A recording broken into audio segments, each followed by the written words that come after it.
तो दोस्तों ये प्रोटोन पंप इनहिबिटर होता है, पीपीआई होता है।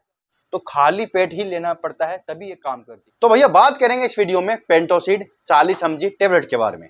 जानेंगे किस टाइप का ड्रग होता है, कब काम आता है, इसकी क्या डोज होती है, मोड ऑफ एक्शन क्या है यानी किस तरह से काम करती है, साइड इफेक्ट क्या करता है, क्या रोजाना ले सकते हैं या कभी कभार ले। सो वीडियो पूरा देखिएगा, सब कुछ जाने। तो भैया पेंटोसिड एक ब्रांड आता है सन फार्मा कंपनी का, 20 mg में आती है, 40 mg में आती है, और पेंटोसिड DSR भी आता है यानी कैप्सूल फॉर्म में भी आता है। कभी उस पर भी वीडियो बनाएंगे। तो अभी बात कर रहे हैं 40 mg में 15 टैबलेट का एक पत्ता करीब 190 रुपये के साथ ये मिलता है। तो ज़्यादा महंगा आता है और काफ़ी ज़्यादा इसके यूज होते हैं, डॉक्टर चॉइस होता है, डॉक्टर जल्दी से प्रिस्क्राइब कर देता है, तो काफ़ी ज़्यादा चलता है और ईजिली दवाई की दुकान पर मिल जाता है। अगर आपको नहीं मिल रहा तो आप पेंटॉप 40 भी ले सकते हैं, वो भी अच्छी कंपनी का आता है, एरिस्टो कंपनी का आता है और काफ़ी चलता है। आप पेन 40 ले सकते हैं, एल्केम कंपनी का आता है, और भी कई तरह के अल्टरनेटिव ब्रांड मौजूद होते हैं। अब इसको समझते हैं बिना टाइम खराब किए। तो भैया इसके अंदर आता है पेंटाप्राजोल 40 mg में। अब भाई ये क्या होता है? तो दोस्तों ये प्रोटोन पंप इनहिबिटर होता है, पीपीआई होता है। अब पीपीआई क्या होता है?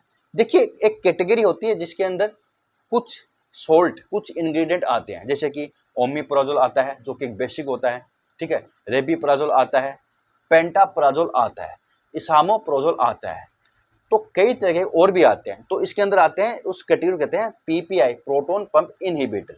अब भाई ये तो समझ में आ गया, ये तो प्रोटोन पंप इनहिबिटर के अंदर आता है। अब एक्चुअली ये काम क्या करता है? तो देखिए जब आंत के अंदर आंत के अंदर एसिड होता है, जो हम खाना पीना करते हैं उसको गालने का काम करता है। एसिड होता है, उसको जब खाना गलेगा ही नहीं तो पचेगा कैसे, ठीक है, तो उस खाने को पचाने का काम एसिड करता है जो आंत में मौजूद होता है। लेकिन कई बार ना दोस्तों एसिड लेवल बढ़ जाता है, जो जब बढ़ जाता है ना, तो जब खाना खाते हैं तो खाने के अंदर मसाले होते हैं कई तरीके के, या बाहर की चीज़ खा ले तो उसके अंदर मसाले होते हैं, तो वो फिर जाके रिएक्शन करते हैं।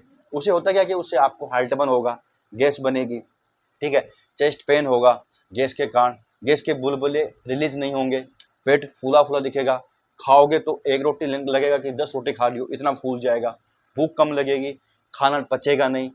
तो कई तरह के ये प्रॉब्लम करता है। तो जब एसिड लेवल बढ़ जाता है तो एसिड रिफ्लेक्स भी होता है, गले तक रिफ्लेक्स होता है, यानी जब आपको लगा कि भाई खाना तो खा लिया लेकिन गले तक आ रहा है, बाहर आ सकता है, वॉमिटिंग सी हो सकती है, ठीक है, पानी भी आ रहा है ऊपर, तो वो एक एसिड रिफ्लेक्स होता है जो एसिड के बढ़ने के कारण होता है। तो ये उस एसिड के लेवल को मेंटेन रखता है, यानी कम तो नहीं करता, उस बढ़े हुए एसिड को कम करेगा, बाकी एसिड को कम नहीं करेगा, क्योंकि वो भी जरूरी होता है, खाना पचेगा कैसे फिर। तो बढ़े हुए एसिड को कम करता है पेंटाप्राजोल या ओमिप्राजोल या रेपिप्राजोल या इसोमोप्राजोल, यानी जो भी प्रोटोन पंप इनहिबिटर होता है, जो इस कैटेगरी के अंदर है, वो एसिड को कम करता है, बढ़े हुए एसिड को कम करता है। तो आप कोई भी ले सकते हैं, ओमिप्राजोल, रेपिप्राजोल, पेंटाप्राजोल, लेकिन ये तभी लेना चाहिए जो डॉक्टर ने दिया हो, क्योंकि नुकसान भी करते हैं, काफ़ी लॉन्ग टाइम लेने पे नुकसान भी करते हैं। तो नुकसान के बारे में कभी आगे जानेंगे, वीडियो बहुत बड़ा हो जाएगा।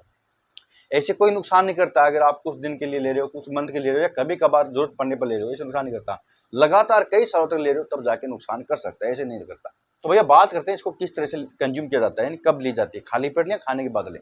तो देखिए खाली पेट ली जाती है जब आप मॉर्निंग में ब्रेकफास्ट करते हो तो उसे 1 घंटे पहले लेना है, या अगर सुबह शाम लिखिए तो शाम को डिनर से 1 घंटे पहले लेना है। तो खाली पेट ही लेना पड़ता है तभी ये काम करती है, अदरवाइज कोई फायदा नहीं है, काम नहीं करेगी। खाली पेट लेना है, उसके आधे 1 घंटे बाद आप कुछ खा सकते हैं, तो खाली पेट होना चाहिए। और इसकी जो डोज है ना, ये 3 दिन से लेके 1 वीक तक कंटिन्यू हो सकती है, या कुछ मेडिसिन साथ में चल रही तो हो सकता है उनके साथ कंटिन्यू लेनी पड़े कुछ मंथ तक, तो बाद में बंद हो जाती है, इसकी कोई आदत वगैरह नहीं पड़ती, काफ़ी सेफ है। बात करते हैं साइड इफ़ेक्ट्स। तो देखिए इसके साइड इफ़ेक्ट वैसे तो नहीं होते, लेकिन कई बार होता है कि भैया दस्त लग जाते हैं, फ्लूटनेस आ जाती है, ये भी होता है, या आपको नोजिया वॉमिटिंग की प्रॉब्लम हो सकती है, ऐसा लगता है वॉमिटिंग होगा, नोजिया हो सकता है, हेडेक हो सकता है, एब्डोमिनल पेन हो सकता है, कि तो कई तरह के साइड इफेक्ट ये कर सकती है। हर किसी में नहीं होते लेकिन हो सकते हैं। आपको साइड इफेक्ट हो रहे हैं तो डॉक्टर को बताना चाहिए। तो भैया संपूर्ण रिव्यू था पेंटाप्राजोल टेबलेट के बारे में, यानी पेंटोसिड 40 mg टेबलेट के बारे में। यहाँ तक वीडियो देखने के लिए बहुत बहुत धन्यवाद।